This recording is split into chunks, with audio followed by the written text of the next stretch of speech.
What is up, guys? My name is RJ. This is the Secret Stacks, and today I'm doing the rapid fire book tag. Phew, that was awful.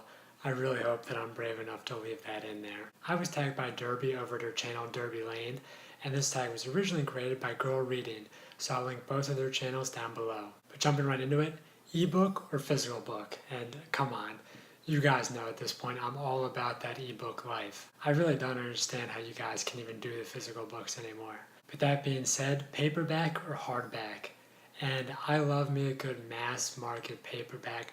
Hardbacks are just uncomfortable to read with, they're dangerous to read with, and I know they look pretty, but that's not what me and my reading are all about. Online or in-store book shopping, obviously ebooks online, but even when I do get the rare physical book, it's still online. It's just so much more convenient, and when you go to a store, you have to deal with people, and I'm okay not to do that. Trilogies or series, and this is where I'm going to surprise myself, and I'm going to say series with a caveat. As long as the series are planned out and are originally supposed to be a series, I hate when you get a standalone book and it's so successful that they try to force it into a series because those just go off the rails really fast. But if it's planned from the beginning, I think a series can really be so dynamic, whereas a trilogy, they follow the formulas that we know so well at this point that it just doesn't affect me as much anymore. Heroes or villains? I wish I was cool enough to say villains, but I'm all about the heroes. I mean, I'm a good guy. I like the good guys. I like to see them win. What's a book that I want everyone to read? And this one I gotta go with the Pennsylvania State Driving Test Exam book. Yeah, I'm not even joking. Recommend an underrated book, and I'm going to go with a series here or a trilogy, but the Legend series by Marie Lu. It's great, and I know it's been successful, but I don't see it put on that level with some of the other YA dystopians, and I really think it's a lot more dynamic, especially because you have dual guy and girl narrating characters, and that makes it so much more meaty for me to read, and I really am enjoying it. The last book I finished was The Keeper's Vow by Francina Simone, who's a fellow booktuber, so you should definitely check it out. And the last book I bought is another booktuber, Lindsay Cummins' The Murder Complex, so I'm definitely doing this booktube thing right now. Weirdest thing I've ever used as a bookmark is absolutely nothing. I've never been a bookmark person. Even when I was doing physical books, I dog-ear the pages without any regrets, without any qualms. I just don't understand why you need something else when the book itself can hold your place so well. Used books, yes or no? I mean, yes, absolutely.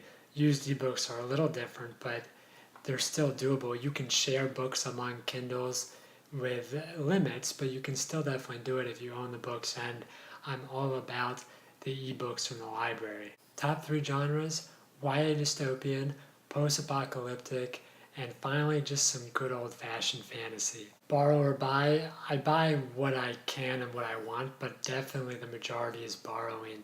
Just especially with ebooks, it really frees you from that possession feeling, because all it is just taking up space on your device. So if I'm never going to read it again, or I just want to try it out, borrowing is perfect. Characters or plot?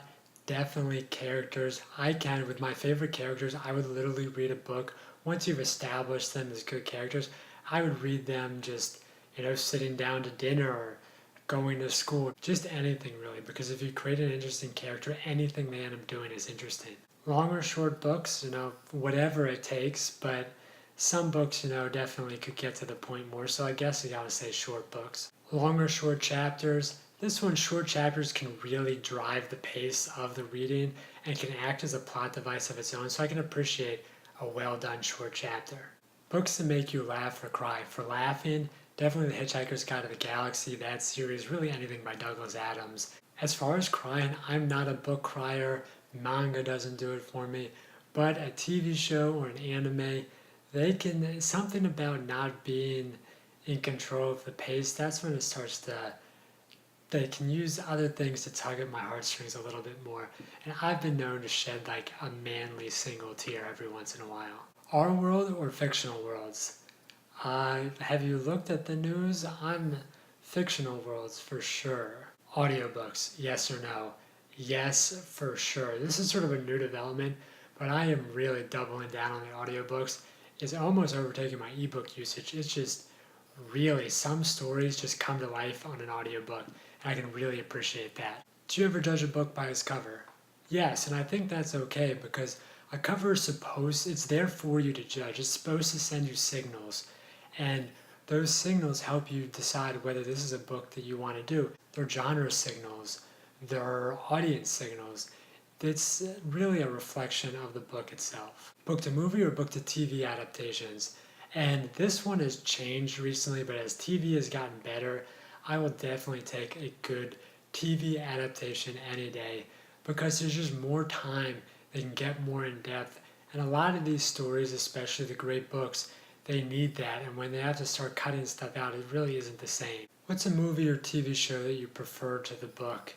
And this one, I don't really know. It's really whatever I see first is usually the mode that I sort of internalize and make my quote unquote canons. It can be a book, it can be a movie, just whatever I see first I usually like better because then it's fresh. And finally, last question, series or standalones?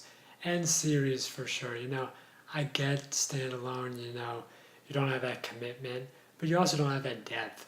And I really enjoy when you can start to see the seeds being planted and woven and the roots start to grow in a really well done series. But that is it for the rapid fire book tag.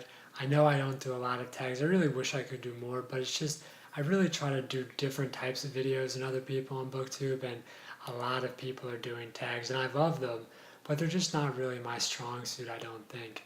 But I will definitely really appreciate when anyone tags me. I do them when I can. For that reason, I'm not going to tag anyone else because I feel bad that I'm so far behind on tags myself. But if you want to do it, definitely let me know. I want to watch your video if you've done it already. And until next time, see ya.